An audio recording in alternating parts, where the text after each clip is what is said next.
আসসালামু আলাইকুম। হোম শেপে আপনাদের সকলকে স্বাগতম। খুব সহজে পারফেক্ট ক্যারামেল পুডিং কিভাবে তৈরি করে আজ আমি আপনাদের দেখাবো।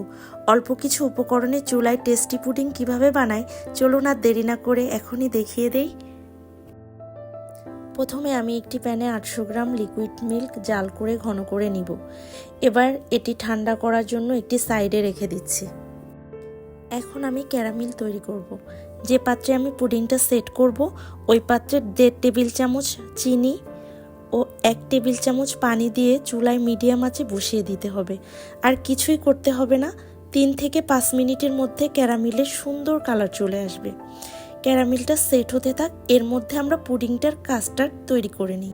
রুম টেম্পারেচারে রাখা ডিম দিয়ে দিচ্ছি, হাফ কাপ চিনি দিয়ে দিচ্ছি আর দিতে হবে 1/3 কাপ সয়াবিন তেল। সবগুলো উপকরণ ভালোভাবে মিশিয়ে নিতে হবে।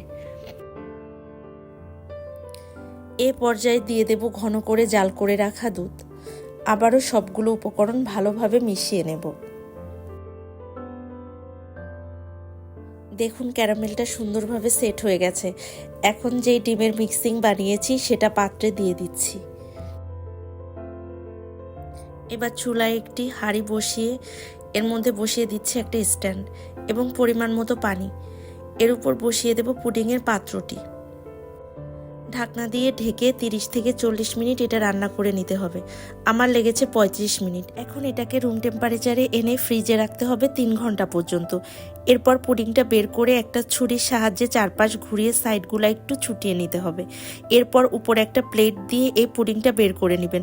কাজটা একটু সাবধানে করবেন আর গরম অবস্থায় পুডিংটাকে মোল্ড থেকে বের করতে যাবেন না, তাহলে পুডিংটা ভেঙে যেতে পারে। দেখুন পুডিংটা একদম পারফেক্ট হয়েছে। আমি যেভাবে বানিয়েছি আপনারাও এভাবে ট্রাই করবেন। আশা করি আপনাদের পুডিংও পারফেক্ট হবে। অনেক ধন্যবাদ সবাইকে ভিডিওটি দেখার জন্য। সবাই অনেক ভালো থাকবেন। আল্লাহ হাফেজ।